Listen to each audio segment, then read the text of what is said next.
everybody. So yes, I will be speaking to you today about how immersive technologies affect our choices and behavior.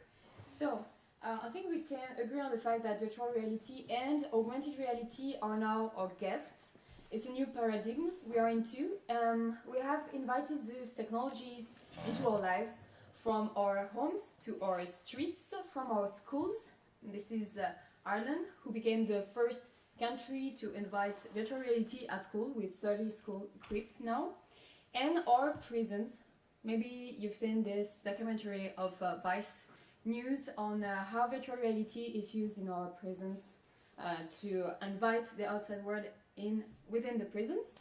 And those technologies are taking over our imaginations and are driving our dreams toward possible futures. They have also helped us better understand what is the nature of mankind made of, as they are not so new technologies. We have now a delightful collection of scientific literature that invites us into a journey questioning our most intimate worlds, the sense of self, the sense of identity, and how we bond to each other as social creatures.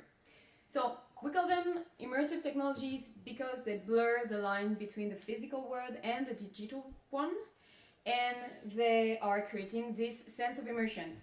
So when they are doing the great job, there is no such thing as the virtual world anymore. And what's happening to you in the virtual world is happening to you in the real one.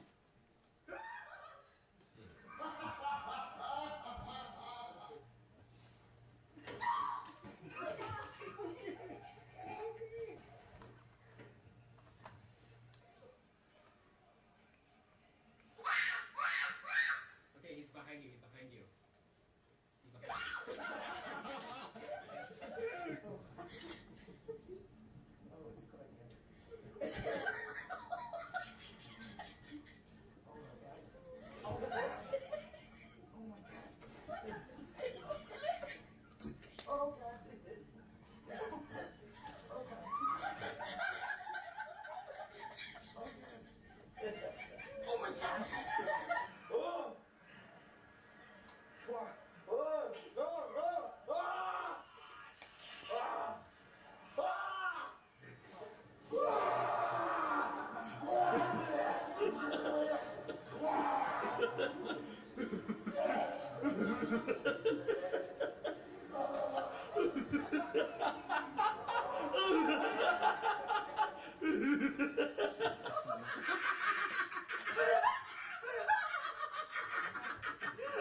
So yes, you've heard it, it's not real, but it's not sufficient to know it.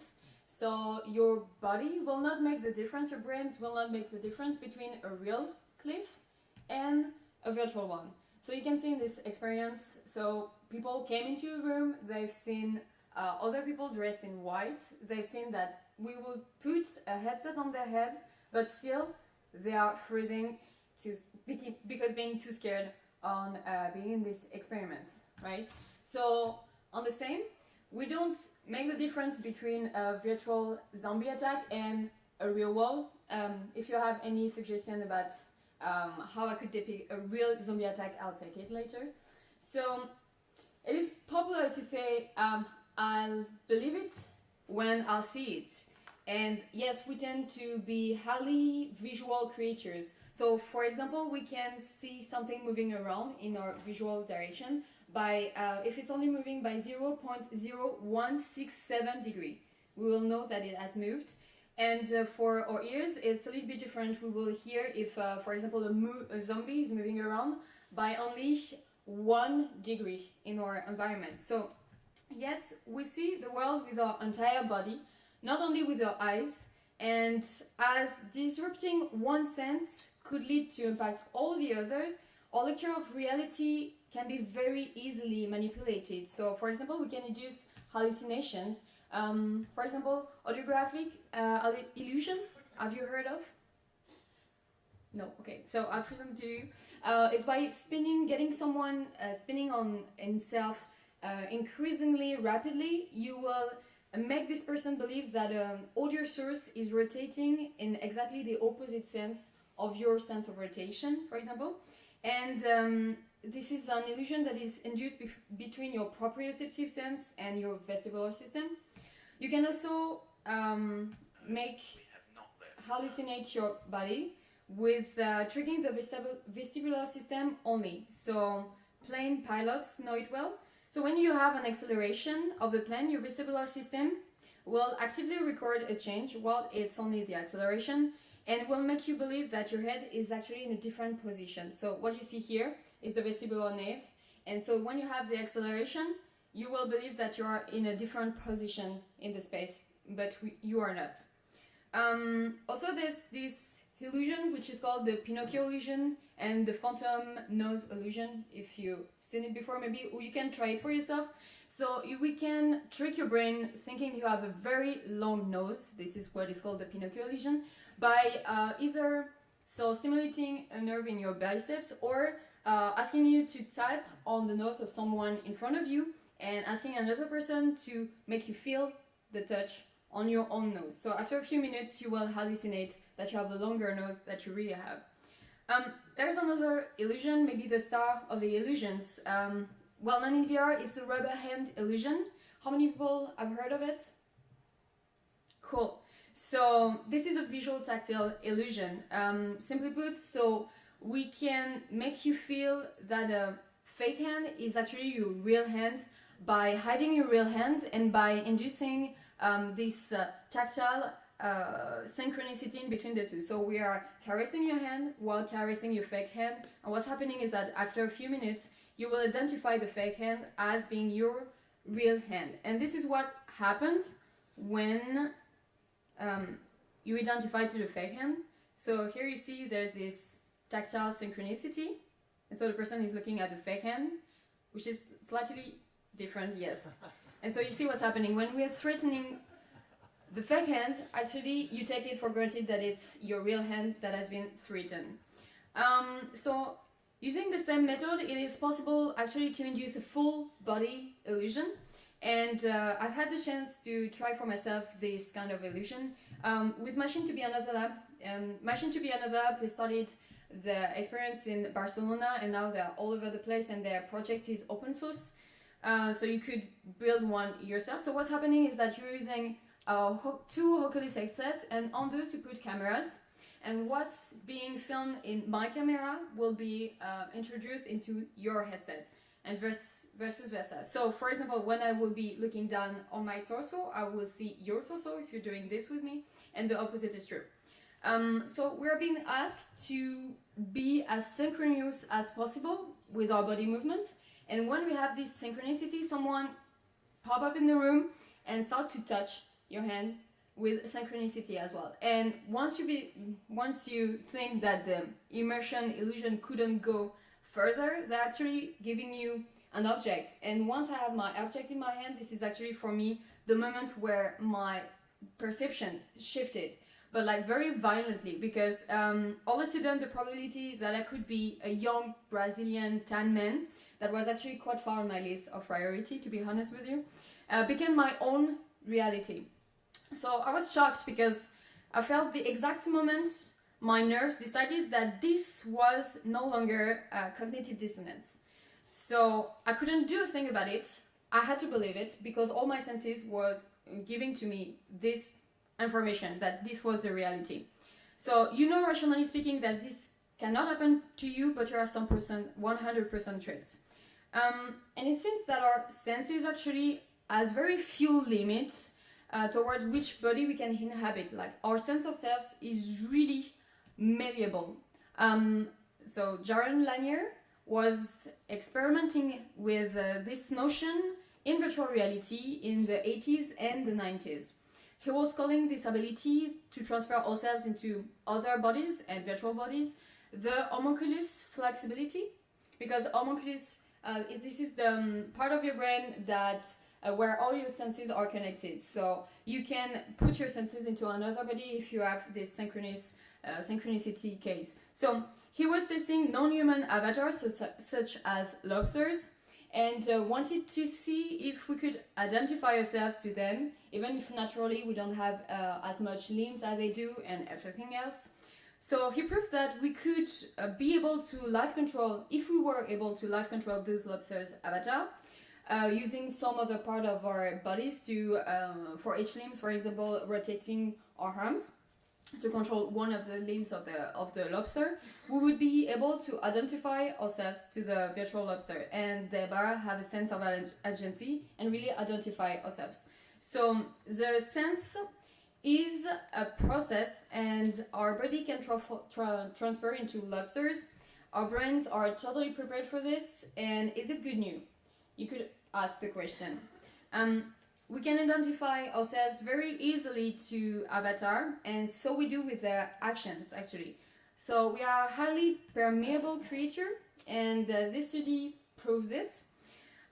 When you are given a full body illusion toward an avatar, and this avatar is speaking, so you're not speaking, you're watching yourself speaking in the mirror, and this avatar has a higher pitch of tone that you have, okay? When you are out of the experience, that they measure that your pitch of tone will be higher than prior to this experience. So you will try to match the voice of your avatar after this experience.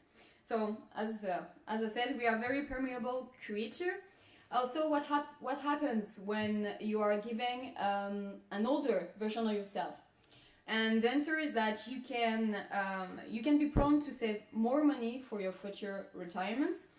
Participants that have been viewing the age-processed avatar allocated significantly more money to long-term savings in hypothetical situations.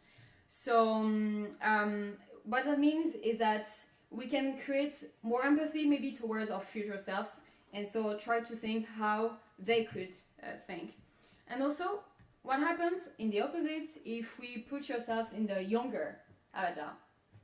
And the answer is that you will tend to estimate the size of the objects twice as big as they really are. And this happens if you are a 4-year-old avatar, but it's not happening if you have an adult version of yourself who is shrinked to a 4-year-old tall avatar. So it means that seeing yourself as a 4-year-old kid will impact your judgment on reality. And this is because of the Proteus effect. Are you familiar with the Proteus effect? So Proteus is a great god, and this god can metamorphose himself into different forms. And it has been first spotted by Nikki and Jeremy Bailenson in 2007. So the Proteus effect, in one word, is how the behavior traits, how you will try to match your behavioral traits towards what you think your avatar really is. What is your cliché about your avatar? So the aura and attributes of your avatars will impact your behaviors. So here's an illustration about the Proteus effect, and it's called the hot chocolate a la Voldemort. So you are asked either to play Superman or either to play Voldemort. Voldemort is a supervillain. And after this fight, you will be asked to create a special beverage.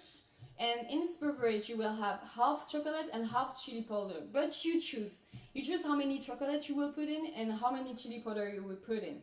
And at the end of this experience, we discovered that actually people who played Superman were more prone to put more chocolate and less chili powder than people who played Voldemort that were putting more chili powder than chocolate. And the thing is that they were told that, of course, the next participant needed to drink it. So it's to see how your pro-social behavior could be impacted. So this is how we could ask the question how violent scenarios and super villains incorporated in VR games and content could impact the general public, right? The answer is in social science research, and they are raising quite strong warnings in this regard. For example, we know that exposure to violence in entertainment media, and here we're talking about video games, television, and music, is associated with an increase in aggression and violent behavior, both immediately and in the long term. Also, we know now that participating in a VR violent game produces more aggressive thoughts than watching this game or even acting out the actual movement of the aggression in the real world. Also, we have seen that playing a violent game seems to lead people to think about themselves as being more aggressive people overall. So it seems that also the appearance of your avatar could be influencing you toward banalizing violence against women. And this study of Stanford lab showed it is only by wearing an hypersexualized avatar you will tend to believe more in myth rape than if you are not embodying a non-hypersexual avatar. But if it seems clearly that we could amplify unwanted behaviors in virtual reality, we can also train people toward healthier behaviors. For example, getting rid of addiction or quitting cigarettes. So the Masters Center in the south of France, they have actually showed in the first European study on this question that virtual reality is highly efficient to drop cigarettes. After 1 year, they had 72% of the people who had dropped cigarettes versus 70% of the other group who have come back to the cigarette trying to use other methods to drop cigarettes. So VR can help us create more healthier choices for the individuals, but also they can help with handicapping mental states. So this technology can help you also to get rid of phobia, and this is a few example of what is treated today with virtual reality. So you have fear of flying, fear of needles, fear of bugs, etc. Fear of bugs, which is one of the most common fear. And also you have getting rid of social phobia. So when you cannot face real people in the real world anymore. And I would like to make an emphasis on this one and talk to you a little bit about VR chat. Maybe you know this platform, VR chat. Okay, so it's a social VR platform, and it could have demonstrated that actually it has a role with helping people who are suffering from social phobias. So I invite you to watch this video when you come back home, because actually it's very moving testimonies about people who are suffering big time from social phobias. They were not even able to go in the streets to buy groceries, but now they can do it because they have built a sense of security in VR, and that allows us today to confront themselves to real people. So we can play with our identity in VR. We have seen that we can invite ourselves within other entities. We have seen also that we can invite different entities and behavior inside ourselves, and that we can get rid of some behaviors too. So with virtual reality, we can be given to explore self-environments and use these places to learn and to connect also. And there, I'm not only talking about education applications and social applications, but also about the potential of these technologies for inducing altruism and new kind of connections. So it could create new affordances to people, realities and worlds that are normally out of our reach. It fills the gap of our imagination when it's not able to picture the story of someone else. We can do it in virtual reality, and we can meet people in virtual reality and stories in virtual reality we couldn't in the real world. So it could allow us to create more empathy toward more people.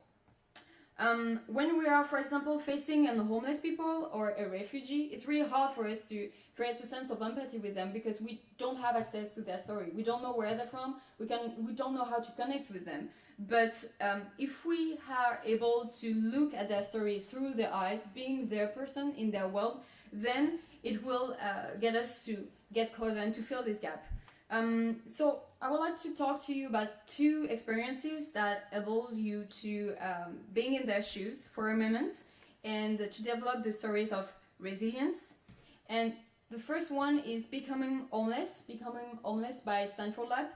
So in this experience, and you can try it for yourself on HTC Vive, for example, it's for free.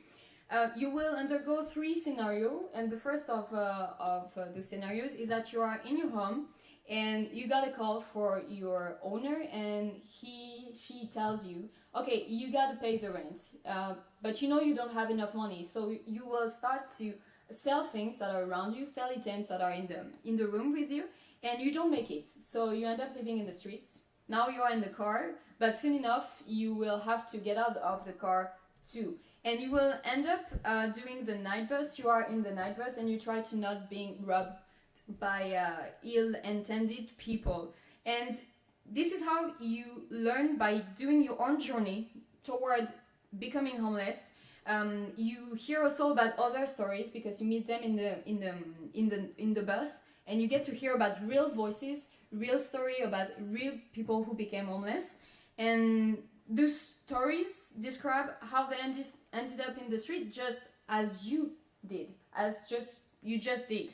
So it's learning by experiencing in that case, and it's the potential that is offered by immersive technologies today. Also, I would like to talk to you, have a little words about clouds over Sidra. So you may certainly have known this one.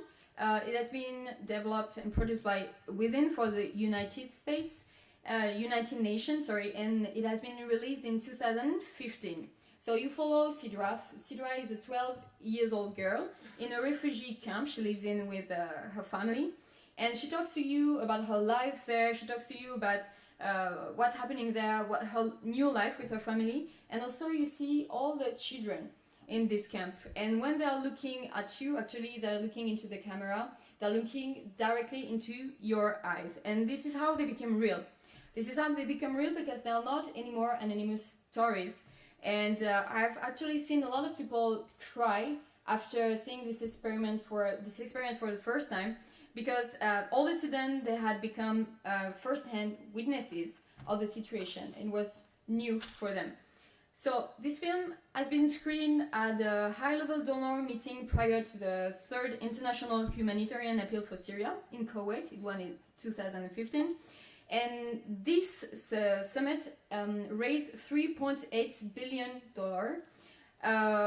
while they were expecting only $2.7 billion. So it's an increasing of 70%. Means that this really created empathy toward the refugees.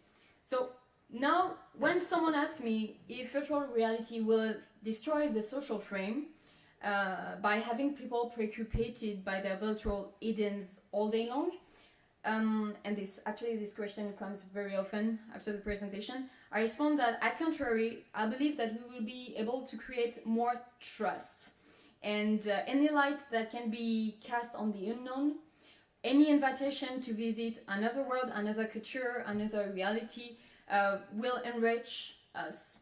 So also it will help us to create more meaning, and we don't want to waste this chance. We don't want to also manipulate the trust, because with this type of content, with this type of empathy content, it could be easy to manipulate trust on people. And Balinson said to us, VR is like uranium. It can hit your home or destroy a nation, and I can agree with him. I think that now we need to get intentional about what we want from immersive technologies and what we do not want to see happening. For example, we don't want to see manipulation by virtual reality happen in the real world, because the knowledge we have accumulated on the humankind is quite big now, and we could use data to manipulate the next election, for example, in virtual reality, and not only over Facebook. So we know a lot about those human weaknesses, as I told you, and I would like to present just quickly one of them. So did you know, by only mixing 5% of your actual face on the picture of a candidate to the elections, you will be more willing to vote for them? Only 5%, so your conscious mind doesn't see it, but the unconscious mind totally get it and thinks, oh wow, it looks like someone I know, someone I've met before, so maybe you're friends, so maybe I should vote for him. Okay, and if you feel a little bit paranoid right now, it's normal. And talking about paranoia, did you know that you could actually drive nuts people using virtual reality? Okay, so the secret is in the peripheral view. in the peripheral view, we are not good at looking at objects. We don't see really well the forms and the colors, but we see very well the movement. And so anytime there's a movement in our peripheral view, there's a threat. This is how we survived, actually. So you will try to see what's happening, right?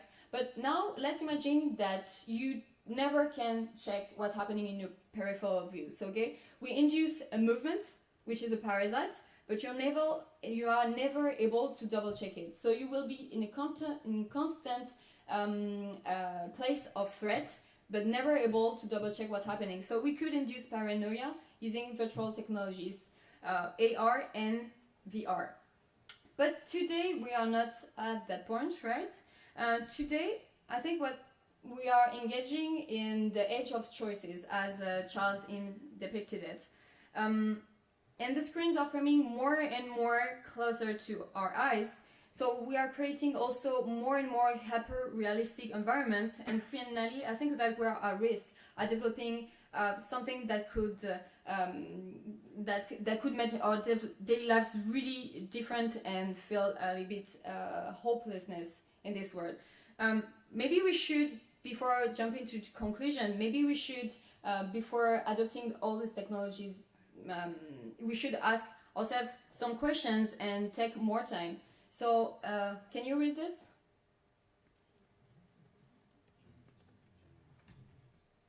Sure. Maybe you did get this right. We could start right now actually to educate ourselves about cognitive biases. This one was a cognitive bias, you just experiment it. The power of images and the manipulation of emotions. Maybe even we could take a look at the tools used by marketing today and turn them into self-development tools. I think we need to be more aware about how permeable our choices and behavior are to our environment, and as this one is committed, our environment is committed to become more and more virtual. Also, maybe we should further study and ask ourselves how virtual worlds could replicate or amplify biases, or maybe how we could fix them. Thank you very much.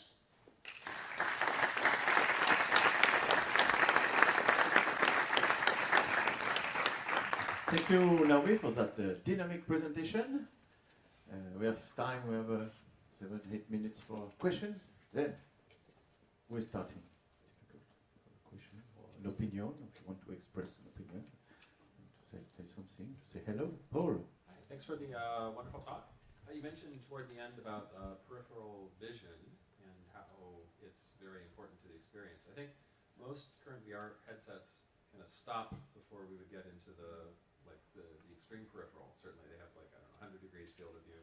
There's the Star VR that gives you maybe 150. And I'm wondering if so much of our VR right now doesn't give us any information about what's in that peripheral, how we are reacting to the VR of today. Are we maybe a little uncomfortable because we don't feel like we can see these regions where there could be a threat, perhaps? Yeah, sure. So there's a point to that. Thank you for that question. Definitely, that fact that for the moment we're not able to see our real peripheral vision, but we do with augmented reality, right? So it was about immersive technologies, and in the case of VR, it could be soon enough that we have access to wider field of view, and then we tend to, we will ask ourselves the question of this threat. But yes, for the moment, the being uncomfortable in VR could be also linked to that sense of we are in a box and we don't know if we could have all the good information in case we are in a situation of threats and quickly react to this. Right. Thank you. Thank you. Thank you. There's a question? Yeah, more a suggestion. So there's a VR game called Trapped with the Dolls. Trapped with the Dolls. Do you know it? Yes. Yes, and it has there's one part where a doll is moving when you look in the other direction, and it totally creeped me out. So I had to go into the doll to convince my brain that it's just an illusion, because it's only moving when you look in the other way, so it's quite a lot. Yeah. The same in Becoming Homeless. When you are in the bus, there's this person that tries to rob your things out of you, and every time you look elsewhere, he goes closer to you, and he totally freaked me out because I was not expecting this. Even if I was told that this would happen, just by going around, and all of a sudden he was here, and he's pretty tall in the same time. I was totally freaked out. So yes, we are basic creatures at the end of the day.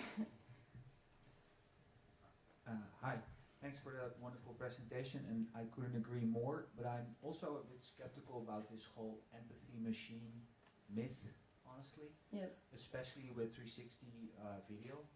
It seems that people were running away from a train on a cinema screen, a few decades ago because it was new.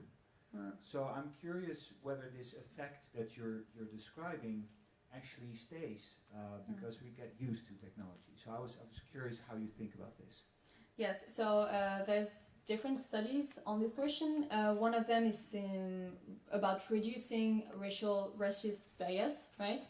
So this one is interesting because by embodying an avatar that is a different color from yourself, you will reduce implicit racist biases, and it will last in a week. 1 week after it's still there, and 2 weeks after it's still there. So it will last in time, but there is a limitation to this reduction.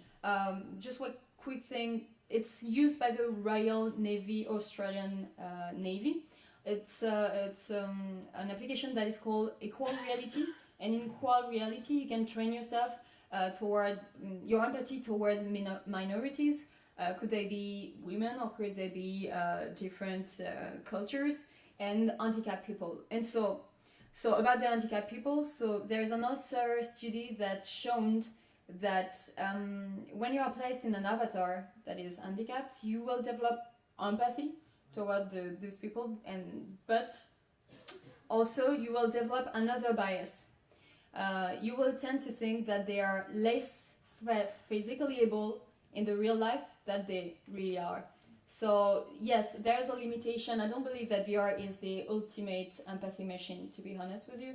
I believe there's a lot of limitations because as we tend to believe we are godlike persons when we are in VR, we tend to think quicker that we have understood everything, and it's not true. So it's not because you are in an avatar and you are placed in her daily life that you understand everything. You don't understand everything about their life, and you are able to create a real sense of empathy towards their story. So there's a real limitation here, and I think we should be really aware of that before trying all kind of experiences and say, well, now I know better than you, because it won't be the case. I'm also curious how, because there's something about embodying the perspective of the other, right? That is the mechanic of this empathy idea. That's why I think Clouds Over Sidra doesn't work, because I'm just in a bubble looking still at a place I'm not really there. But that's different than being in seeing my own body transforming in another person's body. So I'm curious if this notion of embodiment makes a difference or not, because other people are saying, actually, if you look at the documentary and you forget about your body, it's this almost like mental distance that gives you the space to reflect. So it might actually have a larger impact. So there's a lot of these contradictory ideas there. Sure. So have you tried Clouds Over Sidra yourself? Yes. And so your feeling was that you were not really there, and you were not really concerned about the thing. Well, yeah. I'm not sure how much more I felt empathetic as opposed to a good documentary. That's interesting. You said good documentary, because it's not a documentary. The Clouds Over Sidra piece, it's raising awareness for raising funds. So it's not a documentary. But I would love to have your insights about probably real documentaries about the refugees. And because when I said that I've seen people crying after this experiment, like it happened a lot. It happened a lot that people just burst in tears because they're like, okay, it's the first time that I'm really facing a refugee. Maybe they've never in their life before really met a refugee. But we come back to your first question. So your first question was about, does it make a difference to see your body in the story? Of course it does. And this is what Nani La Peña is doing with her work, right? So she's using real scenarios, things that happened in the past. So there's an aggression, and she got an aggression or other thing. For example, hunger is a guy who collapsed and died in food because of diabetes. and he's on the floor. You hear everyone around, and you are in the scene because she has reconstructed it, and you are your own avatar. So it's you in the scene, and it has a more powerful impact. Sure. Also because the audio is real. And so it's not you have a beautiful music behind it, it's the real audio, and we must never forget about the sense of hearing in virtual reality because it's really impactful, and we have seen this in Notes on Blindness, for example. A lot of people cried also after this one. So yes, seeing yourself, the more realistic it is, so audio is a big component, and seeing yourself also impacts you. Big time. But talking about Noni de la Peña's work, I also believe that this is not reporting as well. This is still not journalism for me, because what she's doing is that she is putting you into the scene, okay? But after that, and you could try it for yourself, you are not your own avatar, but on GiveVR, for example, you can watch her piece, okay? You watch her piece, and after that, for example, Kira, so a girl get killed, and I watched it in the morning, and after I left my helmet, I was like, okay, so a girl just died, and now what can I do? And I was left alone and hopelessness because I didn't have a sense of how I could act to escape from this situation, to do something to help the girl or to help other girls that in reality are threatened by their husbands or other persons, you know. And so I was left hopelessness. So yes, being embodied in virtual environments, having the more realistic environment is great for creating empathy, but also you don't want to create empathy just for traumatizing people and not leaving them any solution in mind, you know, like you want to accompany them. I think it's my duty as a journalist to accompany people, to not just give them the raw information, but to give them the context and to help them with them. Okay, thank you very much. That's the power of virtual reality, but we have also the power of our stomach, and then we have to it. Maybe we can applause again, Naomi. Thank you very much.